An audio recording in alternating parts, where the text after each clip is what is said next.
I need your help. Not my next rotation, but the one after that. My next rotation starts at the end of September. The one after that's like November and December. I'll be working at a community pharmacy associated with a college, and I'll be doing an ambulatory care rotation. So not technically like community pharmacy dispensing kind of rotation, but ambulatory care. So I want to do a project on flu shots. By the way, get your flu shot. And the problem is college-age people are notoriously, I'm gonna use the word stupid, but short-sighted might be a better term. Even amongst people in my own class, you'll ask them, "Oh, did you get your flu shot?" They'll say no. And it's like, you're a healthcare provider. You need to get a flu shot. But, so, I mean, even when you're talking about people who are in a pharmacy school, taking pharmacy classes, having taken microbiology, immunology, pharmacotherapeutics related to infectious disease, these are still people who decide that they're not going to get a flu shot. It doesn't make sense to me. Anyway, so when you deal with those kinds of people and they have issues with getting a flu shot, obviously the general population is going to have issues getting a flu shot too. And I think one of the biggest reasons you see amongst the college age population is, I want my immune system, I want to train my immune system. I want my immune system to be strong, blah, blah, blah, blah, blah. I say blah, blah, blah, blah, blah because it's actually a really stupid reason. And that's kind of what I'm here for. I've been for months now, weeks into a couple months now, trying to think up the angle that I want to go with in a presentation about why it's important to get a flu shot, even though you're a healthy, 20-something person. Just because you're not likely to get sick doesn't mean that you shouldn't get a flu shot. And I think I finally came up with one. But it's only good to a degree. It only deals with the whole, I want my immune system to be stronger thing. So what I want is, if you personally don't want to get a flu shot, leave the reason why. Or if maybe if you're someone who gets their flu shot, if you know someone who doesn't get a flu shot, or just leave the reasons why you would object to a flu shot.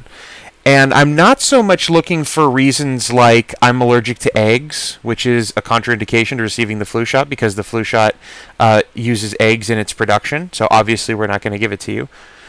And I don't necessarily mean, I can't remember if it's Christian Scientists or Jehovah's Witnesses. Jehovah's Witnesses won't receive blood transfusions, but I don't know if they have an issue with vaccinations. I think Christian Scientists are the ones who don't receive vaccination.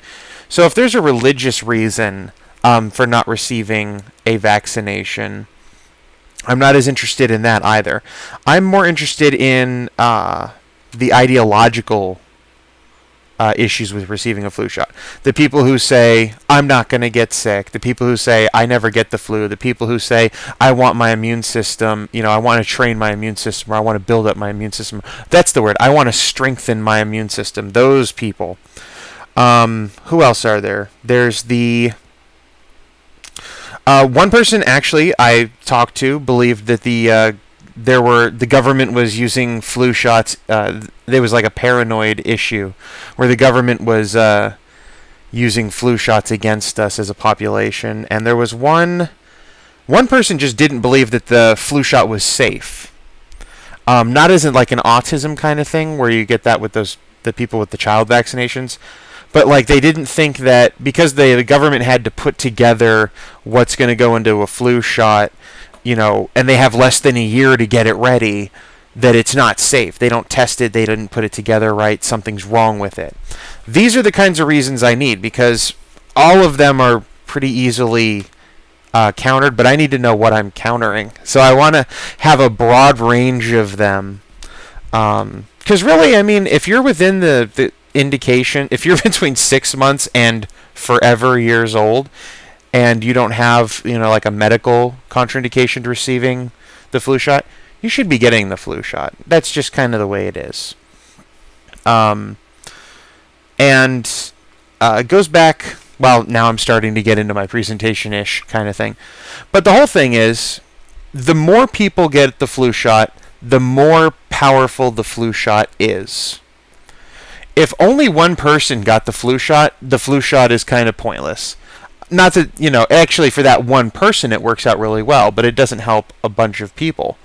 But the greater a proportion of people get the flu shot, the better everybody is overall. That's why when you have like the child vaccination, and a lot of people in the past decade or two haven't been getting vaccinations against disease, and now those diseases are coming back.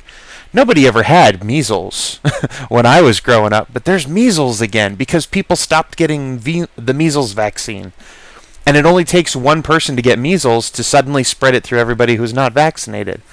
Likewise with the flu shot every year.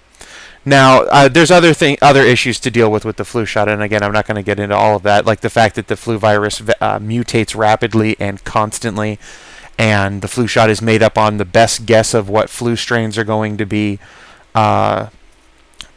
spreading during the next flu season, and they can get it wrong, but usually they don't. H1N1 came out of nowhere. That was a flu strain that wasn't really even around, and then suddenly it ballooned. But they got a vaccine for that real quick too, and it worked, and everything went fine. So yeah, please, I just need people's objections to obtaining a flu shot. Even objections like it's not covered by my insurance is fine. If there are people who aren't getting the flu shot just because it's not covered and they can't afford to get it, I want to hear that too. Because these are all kinds of things that I'd like to put together into my project. But I need like some data. And I know there's 2,700 of you out there that watch my videos, or at least are subscribed to me. I know a portion of you watch my video. But again, it doesn't have to be your personal reasons. If it's just reasons that you've heard or other people that you know, that's perfectly fine too. Just so I have a little bit of a basis. And then, when I get to that rotation, if I've got enough material together, then I will be happy to maybe share some of that information with you. Again, there's a little quasi issue of, am I acting as a pharmacist where it's impacting my license or not? But it doesn't impact my license? Saying, get your flu shot. That doesn't impact my license. If you can't get a flu shot because you have a contraindication, like you're allergic to eggs or something, then don't get the flu shot, obviously. But if you can get a flu shot, get a flu shot. They're good for you. They're delicious. And they don't even hurt. There's such a small needle, you can't even, unless, when I got mine done when we were learning how to do immunizations, and actually we use what would essentially be the flu shot, the same needle size, the same type of injection, the same volume of injection, although we just inject normal saline, we don't actually inject the flu virus. I wouldn't even known that they were giving it to me if I wasn't watching them put it into my arm. It's because it's such a thin, small needle. So, yeah, thank you. This went way longer than I wanted it to. I got to go to bed. I got to get up tomorrow because we're going to a health fair to provide flu shots. Hence why it's on my mind. You know what? I think we want to underline this. So let's go. Wah, wah. All right, flu shots, and then let's put a little whoosh like that, and then like a little whoosh, and then like a star right here, star power, and then another star, and then like a one-color rainbow. Oh, that looks like a sad face. He's sad because you didn't get your flu shot. Bye-bye.